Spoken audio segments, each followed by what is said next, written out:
그러니까 실적을 우리가 보면 왜 주가가 이렇게 가는지를 이해할 수 있다는 거죠. 그러니까 실적 예측치를 찾고 그 실적에 근거해서 어찌됐든 실적이 개선되는 기업을 찾으면 앞으로 실적이 개선되는 기업을 찾으면 리스크는 상대적으로 좀 적지 않겠느냐라고 이야기를 드릴 수가 있는 거죠.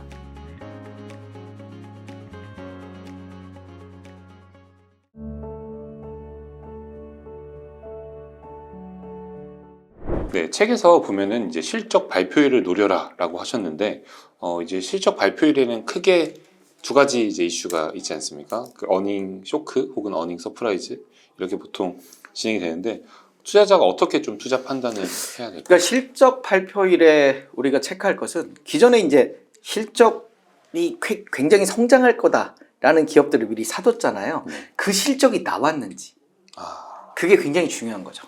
그러니까 그 실적이 나왔는지 그 실적에 부합을 한다면 주가는 꾸준하게 이제 가고 있는 거예요.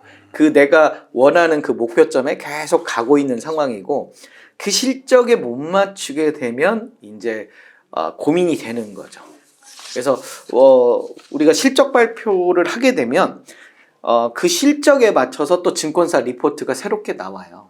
그러면서 앞으로의 어떤 실적 예측을 하니까 우리가 실적 개선주들은 실적을 3개월마다 발표할 때마다 그 실적을 좀 체크해보고 내가 예측한 대로 순항을 하고 있는지 아니면 돌발 변수에서 어떤 실적이 악화되는 경우들이 있는지. 우리 최근에 그 포스코 홀딩스가 굉장히 뜨거운 관심을 갖고 있잖아요. 근데 작년 같은 경우는 우리 포항제철이 그 태풍에 의해서 물에 잠겨가지고 태풍 피해를 입었잖아요. 그러면서 실적이 단기간 악화된 적도 있어요. 뭐 적자도 나고. 그렇지만 그건 단기적인 이벤트이기 때문에 오히려 주가가 지금 많이 올라갔잖아요. 그러면 이런 일회성 악재는 오히려 호재가 될 수도 있는 거죠. 그러니까 저점 매수 기회. 그렇죠. 그러니까 실적을 그 스판만 보니까 이게 굉장히 악화됐구나. 이제 팔아야 되나 이런 생각을 하는데 길게 본다면 이 태풍이라는 건 한번 스치고 지나가는 이벤트잖아요. 길게 우리 실적 악화를 주는 요인이 아니기 때문에 길게 본다면 우리 저점 매수의 기회일 수도 있는 거고요. 그리고 두 번째는 새로운 그 실적 개선, 어닝 서프라이즈 종목들이 나오거든요. 네. 그래서 어닝 서프라이즈 나오는 종목들은 앞으로 더 이 실적이 크게 개선될 건가? 이 부분들을 한번 체크를 해봐야 되는 거죠. 그래, 지금까지는 어닝 서프라이즈가 됐는데 그 어닝 서프라이즈 된 만큼 주가는 이미 많이 올라온 상태거든요.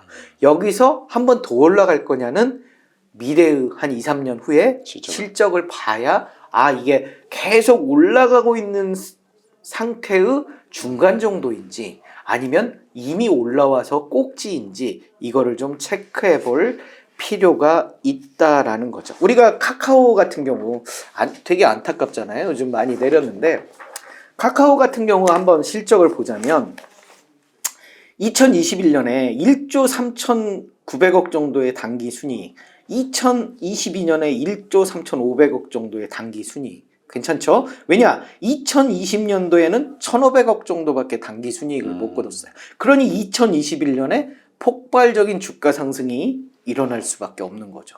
실적이 10배, 거의 한 8배 정도 올라갔잖아요. 당연히 주가는 2020년에 36,000원이던 게 2021년에 17만 3천원까지 올라가게 되는 거예요.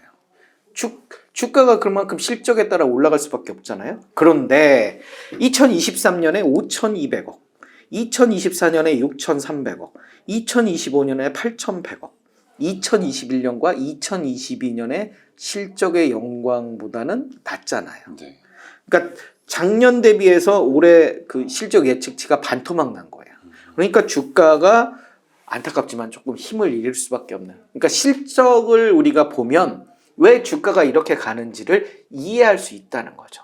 그러니까 실적 예측치를 찾고 그 실적에 근거해서 어찌됐든 실적이 개선되는 기업을 찾으면 앞으로 실적이 개선되는 기업을 찾으면 리스크는 상대적으로 좀 적지 않겠느냐라고 이야기를 드릴 수가 있는 거죠. 그냥 단순히 어닝 서프라이즈가 낮다 해서 좋아, 어닝 쇼크가 낮다 해서 나빠 이게 아니라 미래 실적이랑 현재 실적 발표를 같이 해서 판단을.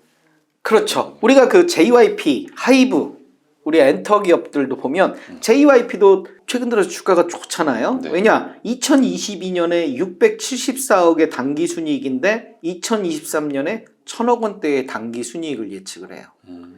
그리고 내년에는 1,100억대, 그 다음에는 1,300억대. 이 트렌드 자체가 계속 올라가잖아요. 그렇기 때문에 주가가 어느 정도 긍정적인 모멘텀을 가질 수밖에 없는 거죠. 하이브 같은 경우도 작년에 523억이에요. 당기 순이익이. 왜? 우리 BTS 오빠들이 군대 갔잖아요. 네. 그런데 2023년에 2,080억, 2024년에 2,400억대, 2025년에 2,900억대. 당기 순이익 예측치가 이렇게 증가를 하다 보니까 최근 들어서 이 하이브의 주가가 조금씩 회복을 하고 있거든요. 그래서 실적이 개선된다, 이 트렌드를 보자고 그랬잖아요. 트렌드가 이렇게 계속 올라가잖아요. 올라가면 주가도 그 트렌드에 맞춰서 조금씩 올라갈 수밖에 없는 거죠. 그 방금 이제 트렌드를 말씀하셨는데 이제 경기 사이클도 좀 여쭤보려고 합니다. 경기 사이클은 이제 책에 구리로 판단하라라고 이제 목차가 되어 있는데요. 어떻게 구리로 판단할 수 있을까요? 그러니까 우리가 구리는 안 쓰는 데가 없어요. 그러니까 반도체에도 들어가고요, 2차 전지에도 들어가고, 어떤 산업의 가장 큰 그 시발점이 구리인데요. 그러니까 우리가 구리가 이렇게 소비가 늘면 당연히 구리 가격이 올라갈 수밖에 없잖아요. 소비가 많은 수요와 공급의 법칙에 의해서 이 니즈가 많으면 그만큼 가격이 오르는데요. 그래서 선행해서 오르기 때문에 시장이 좀 나빠졌을 때 좀 사놓고 기다리면 어떤가, 이런 이야기를 드릴 수 있는 거죠. 그래서 우리가 대표적인 그 구리 관련 기업이 풍산이 있어요. 네. 최근 들어서 뭐 우크라이나에 그 탄환이 떨어져가지고 풍산에 뭐 탄환 뭐 생산 이런 거를 뭐 요청한다, 이런 기사들도 있는데요. 풍산이 대표적으로 경기 사이클을 좀 많이 타는 것 같아요.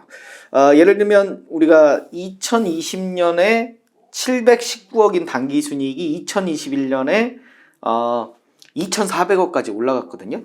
그런데 우리가 최근 5년 주가를 보면 2021년 5월에 49,950원. 이게 가장 크게 올랐었거든요. 그래서 실적이 이렇게 피크를 찍을 때가 주가가 급등을 하고, 또 실적이 이제 꺾여요. 2022년 올해 작년에 1,751억 원으로 당기 순이익이 꺾여요. 그러니까 2021년 올랐다가 이제 쭉 내려갔다가 내년도에 올해 한 2,000억대로 조금 반등하는 그런 예측치를 보여주니까 주가가 조금 더 오르고. 그래서 어떤 그 트렌드 자체가 이렇게 시장이 좀 살아날 거, 지금 약간의 그 어떤 금리 인하 가능성도 있고, 경제가 조금 돌아가고, 코로나19 이후에 뭐 여행도 좀 늘어나고, 소비가 조금, 물론 뭐 경기 위축을 얘기하는 이야기도 많습니다만, 이런 어떤 실적 예측치를 대입해보고, 그리고 경기 어떤 뭐 순환이라든지 경제 회복 이런 것들을 본다면 구리를 좀 선행해서 미리 사두고 좀 기다려보는 사이클 산업의 전형적인 모습을 보여주는 게 구리랑 반도체인 것 같아요. 그래서 좀 시장이 나쁠 때, 기업의 실적이 나쁠 때 좀 사두고, 기업의 실적이 좋을 때 파는, 그러니까 어떻게 보면 역발상 투자라고 하는 거죠. 기업의 실적이 나빠졌는데 좋다고 사는, 그게 이제 어떤 사이클 주기를 이렇게 좀 맞추는 트렌드를 좀 체크해 보면 오히려 매수의 기회가 나올 수 있는 그런 모습도 보여주죠. 그 구리로 좀 사이클을 예측할 수 있다고 하셨는데, 그 풍산이나 기업 말고도 좀 개인들이 구리로 인해서 사이클을 확인할 수 있는 지표 같은 게 있을까요? 뭐 이제 뭐 그 사실 개인들이 그렇게까지 예측하기는 좀 쉽지는 않고요. 그냥 우리가 편하게 그냥 좀 먹고 살기 어렵다, 뭐 아니면 삼성전자가 좀 어렵다, 그러니까 뭐 현대차가 잘 안 된다, 이러면 이 좀 경기가 안 좋은 거잖아요. 뭐 국제 그 예를 들면 뭐 런던이라든지 미국에 있는 구리 그 선물 가격을 일일이 체크해 가면서 그 뭐 볼 수도 있지만, 뭐 그렇게 뭐 체크하셔도 되고요. 요즘은 스마트한 그 투자자들이 많기 때문에. 그런데 이제 그냥 일반적으로 생각했을 때 좀 이 경기가 죽고 무언가 좀 소비가 안 이루어지고 좀 우울하다 할 때가 오히려 구리의 투자 적격이다, 이렇게. 네. 그러니까 주식 투자는 멀리 있잖아요. 피부로 맞닿을 수 있는 그런 부분들이 있기 때문에 그렇게 쉽게 좀 생각하시면 좋을 것 같아요. 네. 다음 질문으로는 이제 EV 에비타로 보는 설비 투자 기업이 좋은 이유. 네네.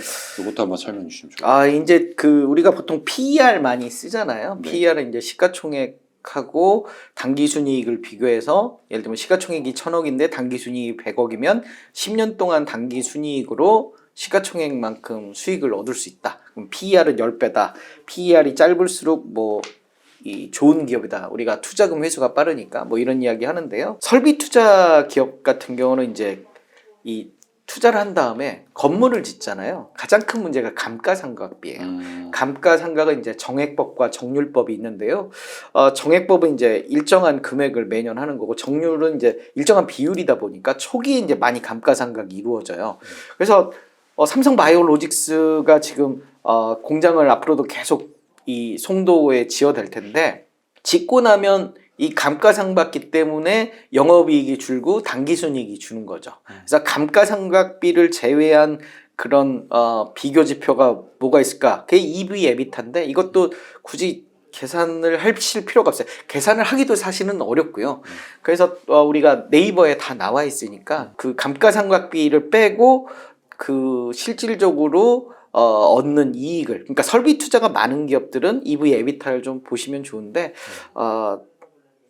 주린이들은 사실 이게 쉬운 그 접근은 아니니까 좀 뭐 실력이 좀 갖춘 다음에 한번 체크를 해보셔도 되고요. 그러면요. 네, 어렵지는 않아요. 네. 그 만약에 이제 감가상각이 돼서 실적이 조금 안 좋게 나왔어요. 그러면 이렇게 설비 투자 같은 것들을 많이 해서 영업이익이 낮게 나온 것도 주가는 그대로 반영을 하나요, 보통? 그러니까 이제 그 중요한 거는 이제 설비 투자를 하는 기업들은 갑자기 실적이 나빠졌다가 감가상각이 이제 보통 뭐 건물은 뭐 예를 들면 뭐 15년, 뭐 10년 이렇게 이제 감가상각하는 그 사용 연수를 기업마다 정해 놓거든요. 그래서 그 사용 연수가 지나면 예를 들면 정률법 같은 경우는 쭉쭉쭉 더 떨어지겠죠. 그러면 시간이 지나면 결국 이 굴뚝 기업들은 이 설비 투자를 많이 한 기업들은 갈수록 이제 영업이익이 좋아지는 거죠. 왜냐면 감가상각액이 이제 계속 없어지니까. 그래서 오래 버틴 기업들이 나중에 보면 수익이 더 난다 뭐 이런 얘기를 하는 게 감가상각이 이렇게 쭉쭉쭉 지나면 그리고 이제 그 이 설비 투자한 만큼 그만큼 수익이 나와야 하잖아요. 네. 그래서 감가상각액을 빼고 한번 수익이 얼만큼 나는지 영업이익이 얼만큼 나는지 한번 비교를 해보자 이런 측면에서 바라보는 거죠. 그러니까 설비 투자가 많은 산업들 뭐 조선이라든지 뭐 이런 부분들도 한번 체크를 해볼 필요가 있는 거죠. 네, 알겠습니다.